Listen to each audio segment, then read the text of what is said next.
A very good evening to you. Thanks for joining us on the Thursday edition of the show. I'm Yemi Adebayo. Well, tonight on the show, we will be talking about the Euros. It will get us talking. We'll still be talking about title celebrations. The triumph of Rangers will still get us talking. We'll talk about that as we move on the show. We'll look at things happening on the domestic scene. And just to let you know that we will also be having a conversation, hopefully, with an ex-Super Eagles forward who, of course, is into his second profession, let me put it that way. So we'll have that conversation, but I won't let the cat out of the bag just yet. So you need to sit back, relax, as we unveil what we have for your viewing pleasure tonight. It's a two-man show. My colleague Austin Okon Akpan is ready as we'll take you on this trip across the money spinning world of sports.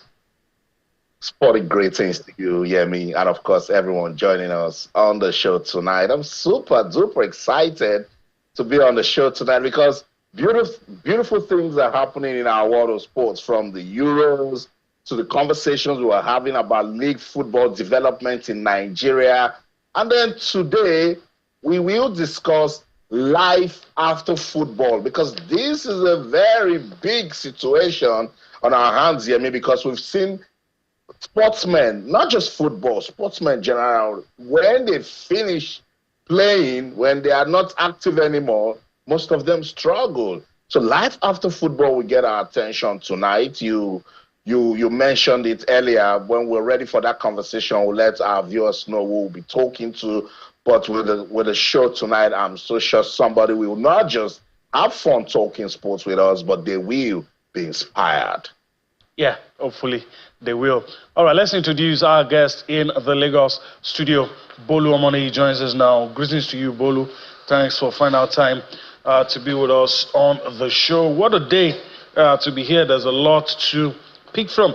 But first, thanks for finding out time to be with us on the show. Yeah, good to be again on this lovely chilly Thursday evening. Immediately I heard your intro about a former player that changed career. I knew where you were going immediately. I just started smiling. But it's good, instead of someone struggling, knowing what to do. It's not everyone that will become a coach. And here he is picking up another career. And of course, the Euros is in the round of 16. Shock results, especially yesterday night. There's an interesting story surrounding that, but I'm sure when we dive into the full gist, we'll definitely get to touch on that too. All right, let's move straight ahead into the conversation that we're going to have. I talked about a former Super Eagles player who has made a transition to, changing from the sports, and it's not something that is always very easy to do. He'll be telling us how he got to do all of that. Join us on the show tonight. Odemwingie joins us now. Greetings to you. Thanks for finding time to be with us on the show. Thank you. My pleasure to join you guys again. Last time was during the AFCON. So good to see you guys, and thanks for celebrating with me my latest achievement. All right. It's a two-man show. My colleague will ask you a few questions. But when I saw the story, the question I wanted to ask is, did you stumble now that you're on the books of the PGA, you've switched to golf? Transition is always something that people don't get right. Some struggle. In your own case, was that what you've always wanted to do? Or in your free time, leisure, you just thought, I could do this? Which one was it? I could say I stumbled upon the game of golf because as a hobby, a second sport was tennis, long tennis for myself. But part of being integration into the group in UK, lots of players play golf. Mark Hughes, my Stoke manager, or Mark Bowen and Eddie Nizuiki, his whole coaching crew, they all played golf. It was part of the bonding sessions between players. We used to travel together for a few days to play golf, and that built a good team spirit, and we were quite successful together. Same in West Brom it was. Cardiff as well. So it's part of the British society, the game, and I made an effort to bridge the gap between myself and the British players, so that builds friendships, that, when there's power of agreement, we all can succeed together. So, and after I discovered I had a talent And of course, to get to a professional level, it takes a lot of hours of work. So with my sporting mentality, I was training when it was 0 degrees outside, snowing, and I achieved that level pretty fast, faster than most people, I would say. So yeah, it's not down to just talent. I put a lot of work into it for the short game, the long game. So look forward to many years in the golf because I want to try and be an ambassador of this game. So at the end of the day, I see tour players from Nigeria one day. All right, let me throw this in as well. We monitored your career, watched you successful football playing career, and I want to ask if your football career is anything to go by, is laden with a lot of accolades, success, and all of that. Are you hoping to replicate that with golf? And golf also happens to be a sport where you can play for a long time. A lot of people in their 60s, 70s still playing. I don't know, maybe they're doing it professionally, but I mean, still playing at some level. So how far do you want to go with this? I want to go all the way. I'm 43 now. There's the senior tour starts when you are 50. So if you stay relatively fit at the age of 50, you can still win some big major tournaments. So the senior tour, it's separate to the main tour, and lots of legends of the game play there, and they're still as good as probably they were in their young days, but they don't hit it as long anymore. So they play shorter golf courses, but it's very competitive, lots of high price money as well. So there's motivation there as a sportsman, but this allows me also to put pressure on myself to remain fit, not to get overweight like some of my ex-teammates that I see. So at the same time, this was preparation for me for the next chapter of my life, which could be football coaching. So I did a university degree alongside, because part of the requirements for PGA membership is to have a foundation degree in professional golf. So I had to study sports science, equipment technology, business finance, and all the rest that the golf industry has to offer. So, and it wasn't just playing and coaching. So I had to do 3 years in the University of Birmingham, learning presentation skills, because a lot of golf professionals have their own YouTube channels or social media presence, so where they teach online. So it developed me in so many ways as a person. I can help my children actually get some life skills, and yeah, it's quite broad what I've learned so far, and I'm sure the sports science, the nutrition, all these things that I've learned there will help me in my football coaching career at some point. But I prioritized my children for now, so this allowed me to be at home, look after them while they're young, and when they will be a bit older, I can do my football coaching badges and step out and do a bit in football as well, because it's still my #1 sport. I know the game. I believe I'll make a good coach when I'm ready for that. Speak few languages. Russia is a big country with a big league that, there could be opportunities there. Also in UK, Belgium, and France, where I once was, I speak the language.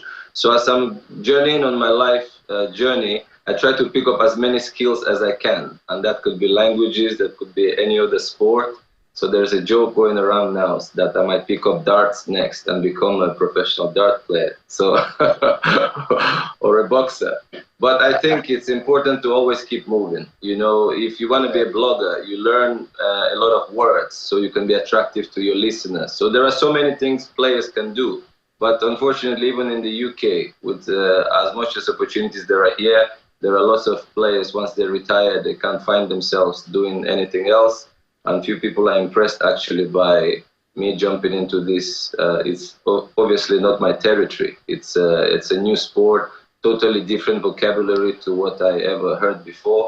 But with effort, as one great coach said, Labanovsky, is when you are doing something, results usually come. So I'm someone that have a go. I gave it a good shot. It was hard. People quit this degree on the year 2. A lot of boys can't cope with the volume, but I'm glad my Nigerian spirit helped me persevere through the year 2 when there was a lot to do study-wise and levels 2 coaching. So it's not, you can't buy this. This is, you have to really sweat for this academically and actually play good golf as well. Yeah, you mentioned, Osaze, that it's impressive. I must say it's beyond impressive. It's inspiring. And when you were talking about how challenging it was, and you mentioned that the Ninja spirit kept you going, I was like, yes. I was waiting for that to come in, you know. For record purpose, let me just let our viewers know that Osaze Odemwingie made his football debut for Nigeria in the year 2002, went on to play in 2 World Cups, I think about four or five AFCONs. Osaze, how many? 4 AFCONs. 4 AFCONs, you know. Yeah, bronze medal. Yeah. That's right. I made 67 appearances for Nigeria. So that's a rich football profile right there. Osaze, at what point did you now say to yourself, I'm not done with sports. I've not done enough. I want to do some more? I would say just at the end of my career, I started playing decent golf, and it's something you can play, as Yemi mentioned, till late, probably 60s, or you know. So it's something that can keep me healthy, keep me motivated to stay fit, stay healthy. Discipline is important, you know.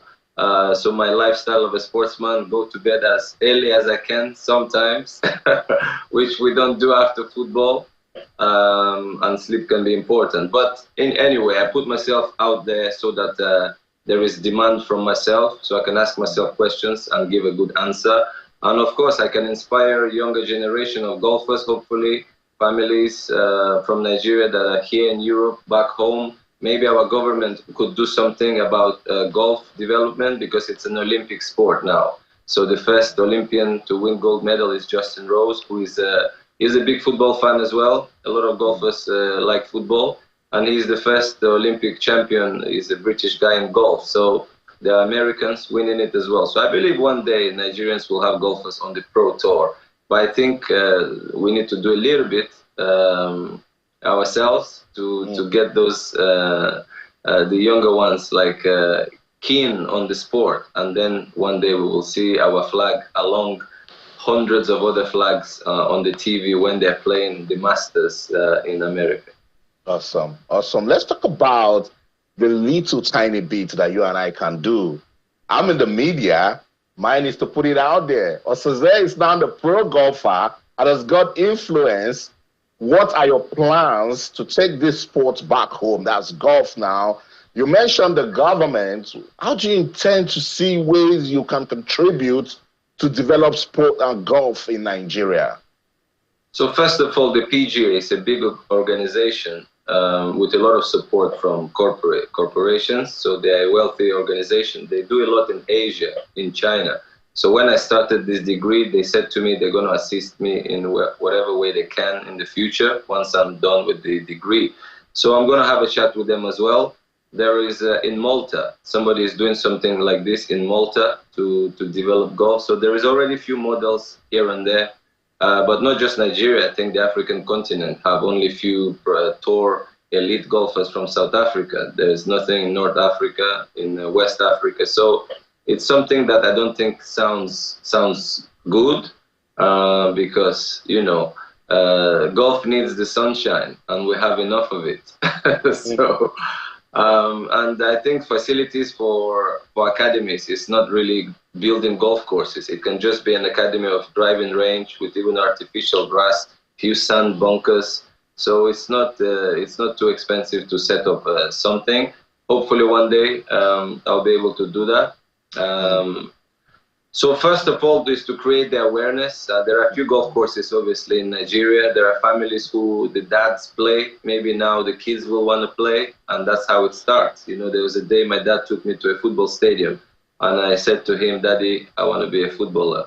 So it could be a different story for some kids going with their dads to golf or watch Tiger Woods win something, get inspired, and want to do this, you know. So there are many stories in golf. From poor families, children achieve great things. Seve Ballesteros is a famous golfer from Spain. He used to have one golf club and few balls. He would walk up the hill, hit the ball to the beach, run, fetch the ball, climb up again, hit it again, and he became one of the best players to ever play this game. So there are stories that tell you that you know, if somebody has the desire, nothing can stop them to achieve great things. So, and you know, our country is full of inspirational people, and I'm sure one day, not just in boxing, football, MMA, and the rest, I'm sure there will be people represent. I have the full license to coach. I will start coaching now more often, so I'll make 2-3 days a week where I can be doing online coaching or face-to-face for the Nigerian families here in the UK. So I just want to see at least a few young guys and girls. And actually, another bonus for this is the scholarship you can get with this. In America, in a few places, to good universities, you can get scholarship through golf, through sports. So there are some British kids that go to America to study, and they are very excited to go because the facilities for golf there are good, and the education they get is also good. So before your teenage years, if people play decent level golf, they can have scholarships somewhere in decent universities. So that's another plan I have, and I'm going to speak about that more often. Awesome. I like it. But when you said that the sport isn't expensive, something in me said, no. Because words on the street is that golf is an elite sport. It's for the big boys. Do you think that's true? And is that part of the reason why it isn't as big as it should be in Africa? Yes, of course. When I said it's not expensive, I mean to set up academy, infrastructure for an academy is something we call a driving range. So it's where you have bays and people practice hitting shots into the fields, and there's just a net around to protect people from getting hurt by the ball. So if governments or corporations are interested, this can be done. Or some businessmen, because you have all over Europe, you have driving ranges owned by just people, families. They build a driving range and people go there, spend a day with their kids hitting balls, practicing golf, and they make a living out of that. So there are ways we could do something. At some point, I'm gonna be speaking. I already spoke with a few professionals that said they can donate second-hand clubs. So there will be now and then there's a website there, Golf Bidder. You can buy second-hand clubs. One of my friends, this is actually his business. He's a PGA professional. He trades golf clubs. So we can find equipment and send. Where there is a will, there is a way. So right. It doesn't have to be in every city in Nigeria. Maybe 1-2 cities. If they start somewhere, it's always gonna pick up. Because in Europe as well, this game wasn't accessible to the general public. But today, it's basically available for everyone. Yeah, I think this is a good place to leave it. But before we go, I can see a guitar by your side. Am I correct? Yeah. I hope the next time I give you a phone call, you won't be telling me that you're releasing an album and now a musician, Osaze. It's very possible. All right, thank you. It's another hobby of mine. So I make my dreams come true. I work hard, even on guitar playing. I've been trying to play for 1.5 years. So it's a dream I had as a young kid, to learn the guitar. So I'm doing that now as well. Putting the hours there as well. So on the next show, I'll be singing something for the public. Now I can't wait for the next show. When there's a way. Thank you so much, Osaze Odemwingie, for giving us this inspiring story. And all the best, with whatever you want to do with life. Well done. Thank you. Thank you. I'm very motivated to be Nigerian, so I want to bring glory to our country in any way I can. Awesome. So that's it. Thank you so much. Former Super Eagles player Osaze Odemwingie speaking to us from his base in Birmingham, United Kingdom. And what a story from a footballer to now a professional golfer. And Bolu, he says, don't even mess around with me. I can just release a music album. Impossible is nothing. I like even the spirit, I like the heart, and one of the key things they kept on hammering is hard work. He needed to put in the shit, he needed to put in the work. Some persons will look, okay, well, if Osaze could play football, I wasn't a professional, but I play on the street, then let me go and appeal. I've heard golfers tell you how difficult it is to swing. People will think it's not just to carry stick and hit. When you get there, you know it's not just that. And the walk, you need to walk around from one hole to another. So I like that he's not giving up. He says something that don't be shocked next time he will be singing again. It just shows someone who is willing to do more, someone who is willing to go beyond the extraordinary. Hopefully many persons, not just even athletes, can learn from this. When one door ends, it doesn't necessarily mean everything is over. Sure. You can always pick up something else from there. Definitely. I agree 100%. All right, we need to go on a break right about now. When we return from that break, we'll talk about the Flying Antelopes, Enugu Rangers, what they're up to. It's been celebrations for them after winning their 8th title in the Nigeria Premier Football League. And we'll also talk about Euro 2024. We'll go on that break. We'll return for more.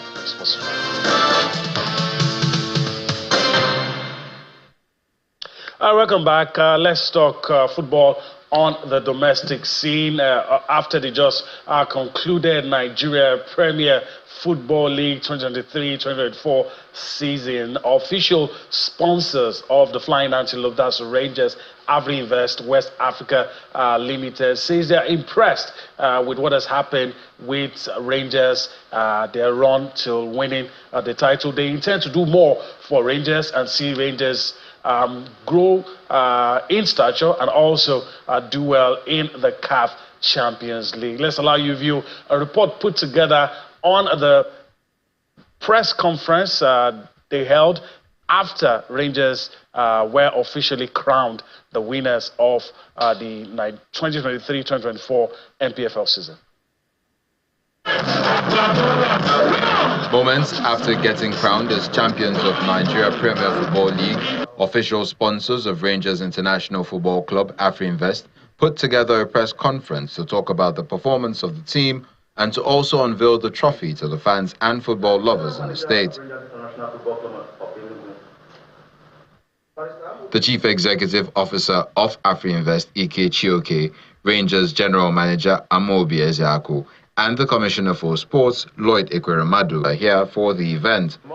The Chief Executive Officer explains the reasons behind the sponsorship deal.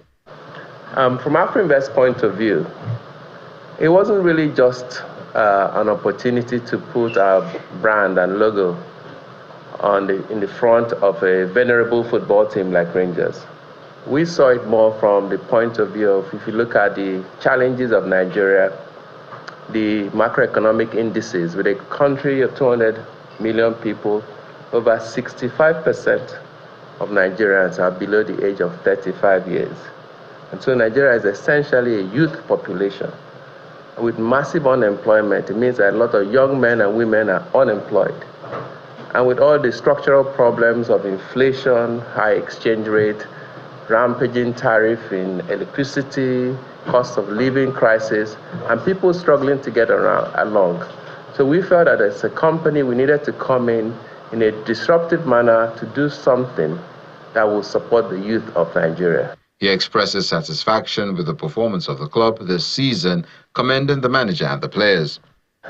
I'm as shocked as everyone that within the first year of signing the sponsorship, they are here with the trophy. We look at business and our fundamentals when you're managing money. It's a long-term thing. You sort of slow and steady, you keep on building the wealth. But this is running at the speed of a 100-meter dash. So we signed in October, and here we are in June 2024, sitting next to the trophy. So first of all, I want to shake hands with our 5-star general manager for that excellent work, and then shake hands with the government of Enugu State on behalf, represented by the commissioner here, for all the support. But having won the trophy, we see it really as a foundation for growth. From here, we can take the game of football in Nigeria to the next level. We are very committed to Rangers and will remain steadfastly behind them as they go to represent Nigeria in the African League.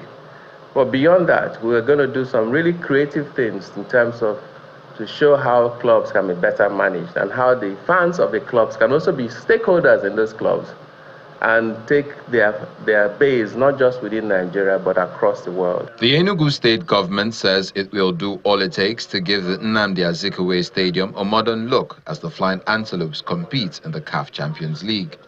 We're very much aware of the structural criteria as far as the stadium is concerned, and let me assure you on behalf of His Excellency the Governor that we have our marching orders from His Excellency the Governor to make sure to do everything possible to put the stadium in good shape to ensure that continental football is played here. We want you to know, to understand that this club belongs to you.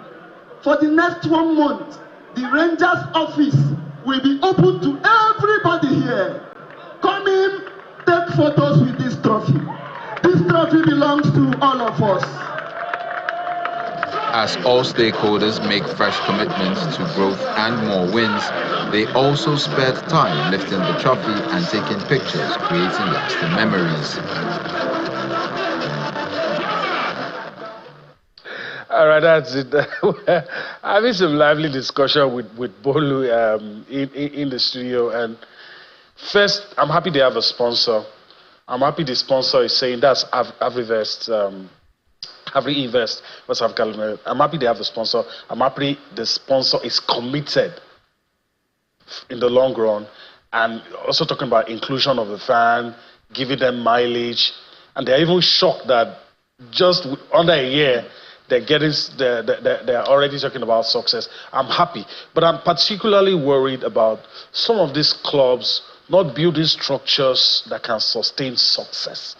You know, it's all because of the benevolence of somebody. So what if the person is not in the picture? That's my worry. But here we can sit and congratulate Rangers. They have a sponsor and things are going, but that's the area I worry about. There has to be a structure one way or the other, because what happens if A leaves? See what happened with Edo State, for example. The deputy governor was the one involved in almost everything with the club. Then when he stepped out, the governor came, oh yeah, we are still going to continue. Those are the kind of things we want for the league. Not that maybe the CEO steps down, then the club crashes. For example, now Rangers have adopted the women's team. Are they going to adopt them continuously or just because of CAF or whatever? But one of the best things you can think of or be happy for in the NPFL is when the team has a sponsor. Rangers are one of the few teams who fly in the NPFL, and having a sponsor is a plus for any club. So, and the fact that they've committed themselves to them, that beyond now, that fully under a year, how many months, October to now, they are champions, will support you on the continent. I say it all the time, we are playing football in Nigeria. When you know money is not your problem, you will definitely focus. So good one for Rangers, good one for the players. At least for winning this one, there's some extra dough that will also get to the pocket. So all the best to them on the continent. Hopefully they bring home something we've longed for in Nigeria. All right, let's yield the floor to Austin. I don't know if he shares my sentiments. We can sit back and, you know, congratulate Rangers, which is good, and they're worthy champions, it must be said. But then, if you're a lover of Nigerian football, you have to get to a point where, look, I've said it many times, there has to be a structure that supports all of these things. That's right. If there's nobody bankrolling you, if there's nobody throwing money at you, you know, you waxed lyrical about Rangers a while back, about them putting square peg in square holes, where people that really love the game are in charge. That's one aspect of it. But there's also structure. You put people that are really love the game, that are not just going to be going to the State House to demand for funds. People that love the game, who are thinking outside the box. How can we make these things happen? On one side, then on the other side, the structure. You need to have these two if you're going to sustain success. That's right. I mean, I totally agree with you and Bolu, everything you've talked about. And remember, we talked about this the last time on the show. And yes, I know Afri-Invest, they are now happy that their money for supporting Rangers didn't go to waste because they won. But let's us put it out there that it's not just about winning. It's about sustaining whatever form of development you have achieved with football at this club level, you know. And that's why I like some of the things that the Chief Executive Officer of Afri-Invest said. He reminded us that Nigeria has got a youthful population, and that this issue of unemployment football can address it. He didn't say to solve it. He said football can address it. And I totally agree with him. And Enugu Rangers right now, every young man in that state that has a little talent to play football, we admire Enugu Rangers now. So there's something that child is looking forward to. Not just the male child, even the female child also. So it has a way it can rub off and actually do more for the youthful population in Enugu State. 2, he said that the fans must know that they are stakeholders in the game. So he called out the fans, because we all remember what happened on March the 35 between Rangers and Aimba. That would have ruined the entire season for Rangers if the decision had not gone their way. So it's very important that we put fans' education out there continuously. And he did a good job in mentioning that. When he did, I was giving him a round of applause right here in London, that this is how sponsors should think. Don't just think about the benefits for your brand. Think about how you keep improving the game. And that's what the Chief Executive Officer of AfriInvest did. Then let's go to the government side. The commissioner told us that we have marching orders. When I hear marching orders in Nigeria, my alarm bells just goes off. Like, are you sure you know what you heard from the governor? He has said that infrastructure will be taken care of, that the stadium will be developed to the point that it will meet CAF's requirements for the CAF Champions League. And let me tell Enugu Rangers this tonight. All right. If you don't fix that stadium and you get to play continental football elsewhere, you're wasting your time. You're not going to go anywhere with it. All right. You're not going to build nothing with this success that you've achieved with the league. That's true. So it's very, very important that they know that. Let's leave that conversation now and quickly just touch base, talk about grassroots football development, which everything ties together. So let's go to Yenagoa. We've already been talking about the Prosperity Cup. It's now in its 6th edition. It's in the round of 32. So they've paused it. They said, no, we promise that we will not just play football at this level. So next week, Monday, they have said they are going to hold a coaching clinic and scouting program, which is so good. Coaching clinic, let all the coaches come, listen to top coaches from across Nigeria and Europe, so that at that community level, they start knowing what it is to put together a team. The scouting clinic will also do the same thing. Take a look at some of the players that have done well in this competition, those that can, start by even playing for maybe Bayelsa United before they think about going to Europe. But why are we saying this? We're letting people know that the media is watching. I'm sure the guys who organize the Prosperity Cup, they know that we are watching. So everything that they've said they will do, they're actually doing it now. They told us we will not just play football. We'll have coaching clinic. We'll have scouting program. They are ready to do that now. The program will be conducted by 12 local and foreign scouts and coaches. I hear that National Under-20 team coach that Amboso is part of it. There's Torglenli from Sweden. There is Malinaukas, Martin Gudas, coaches from Europe and Africa. I see Niketian Peter right there, big name with coaching in Nigeria. Hilary Chuma, Jibril Augustine, and Etemike Kelvin Ogale. They will come together, train the coaches, and of course take a look at the players through good scouting program and see how they can assist them. Bolu, this is the grassroots. I love this story, and I want to charge states in Nigeria to do more of this, Bolu. Well, nothing gets me ticklish more than hearing about grassroots, and the fact that continuity, which is rare in this part of the world, is very, very key. Look at the faces of those young boys. You know these are children. Look at their faces. There are some kids, you don't have to be told that these are young people. Merely looking at them, And for people saying children don't play football, that's why we take old men. I tell them it's a lie. Go to this event, you see young boys. Even with their celebration, they are kids. I love things like this. It means the future for Nigeria is bright. And if you check it down to our under-17 as well, the national team, you can pick out loads of young kids among them. How do you do things like this? If there are lots and lots of grassroots events, I know there are many competitions for grown-ups and everything. I wish every state can be working on under-17 championship.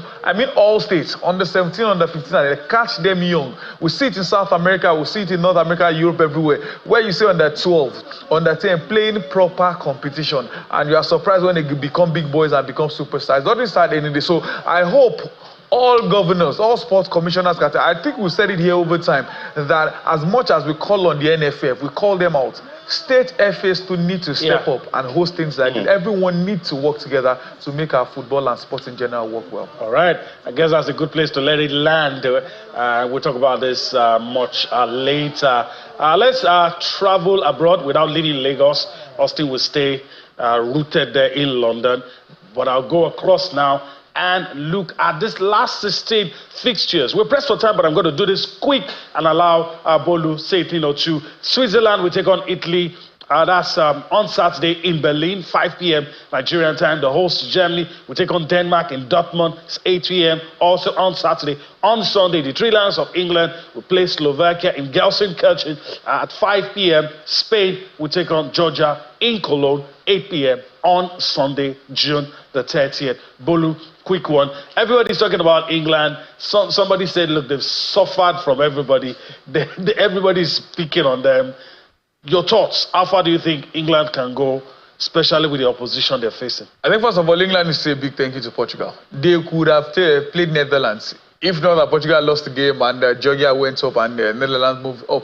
But England have not been very convincing at all. They are one of the poor big boys. But fortunately for them, their side of the draw looked to be the easiest on paper. My bust off for them before the tournament was the quarterfinal. But with the look of things, it may still come to pass. But it's football. They may get to the knockout now and change the tides around. We don't know what Southgate will go. Will he continue with the starting proper 11 or make a change? They have the players, they have the squad to progress to the final. But will Southgate let them be? We'll definitely find out when they play their first round of 16 match. All right. So let's quickly listen to England defender Mark Guehi. He had a few things to say. We'll listen to him. Come back for more. Sports Tonight. I don't think the team's too focused on that, to be honest. I think we're just appreciative of those that have actually just come and supported the team in general, to be honest. Like I said, I think the camp's very calm camp, quite relaxed and focused camp at the moment. But yeah, I think everyone's just really focused on the next task at hand, to be honest. He's been fantastic. I think if you look at his record, speaks for itself. Everyone's behind the manager, that's for sure. Got a really close, tight-knit group, just focused on, the next game. And, I think everyone's just really appreciative of the manager, especially me, him giving me my debut for England, him showing so much confidence in me. I'm really grateful, and I'm sure the rest of the team is as well. About the draw, I think everyone's seen in this competition that I don't think there is a favourable side of the draw. Every team, every opponent that you come up against is really tough to play against. But I think we just need to remain calm, and I think that's the environment that we've set ourselves. We put pressure on ourselves, but it's a very calm and focused environment, I'd have to say. So we just need to continue focusing on one thing at a time, really. We haven't done any team analysis on them, but we all watch the games, and we know they're a really good side. Obviously coming, I think it was third in the group they qualified. But yeah, they've got some really good players in their team. Lobotka being one, the obvious one from Napoli, but a lot of good players. I think it's just going to be another tough opponent, tough challenge to deal with. All right, Magay speaking his mind, probably listening to Bolu. Let's not talk about the favorable side of the draw. Let's focus on our game. All right, so the other last 16 fixtures, round of 16, on Monday, France will take on Belgium in Düsseldorf, 5 p.m. That game will be played. Portugal will take on Slovenia in Frankfurt, 8 p.m. That match will be played. Romania will take on the Netherlands in Munich, 5 p.m. on Tuesday. Austria will take on Turkey in Leipzig, 8 p.m.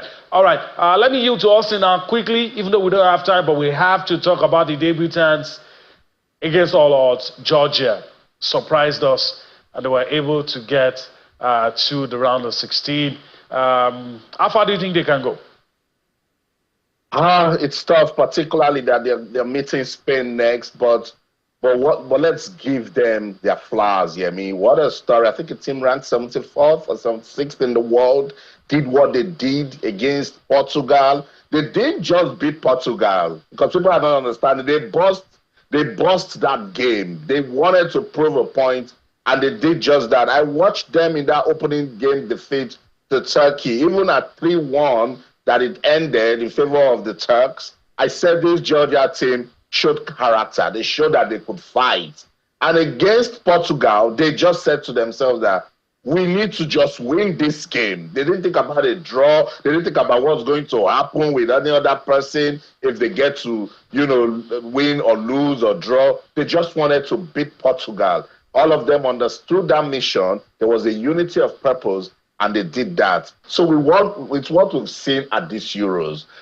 You can't just come out now and start wasking lyrical that, Spain will beat Georgia, they will run over them. No, you can't say that. With what we have seen, that's why right here in England, they are not shouting anymore. Everybody is whispering, because now with Slovakia, they cannot just come out and say, because it's round of 16, we're going to run around Slovakia. Particularly if England goes to watch that opening game where Slovakia humbled Belgium, then they know that they have to worry. These Euros have shown that football is indeed growing on the continent. We saw it too with the Africa Cup of Nations. The small teams are having reasons to, get mentions in the media now, and that's what is making the game so good and so competitive. I love it so much. So if you ask me what's going to happen to Georgia, I'll say let's wait for a team that had lost 2 matches, got into a crucial game against Portugal, and humbled a star-studded team. Not just a good Portuguese team, a star-studded team.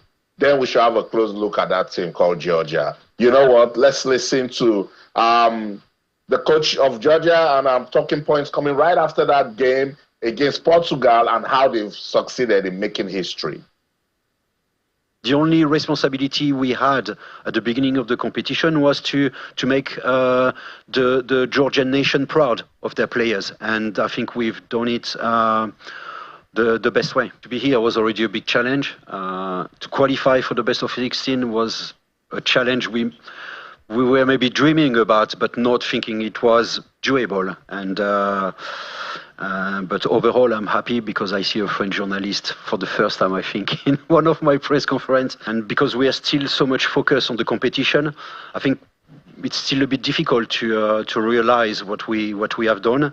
It will probably happen when we will lose. When we will lose, and when we will go back and to our homes and go in holidays, and I think we're going to realize at this time exactly what we have done. But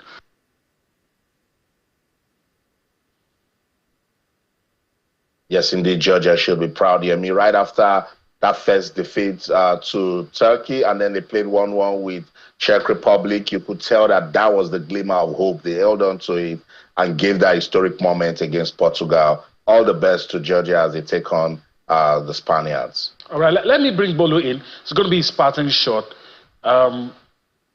Portugal lost. Austin reminded us that they're a star-studded team. But then again, we have to factor in a lot of the big boys were on the bench. So who would you blame? The coach, Roberto Martinez, or the Portuguese players?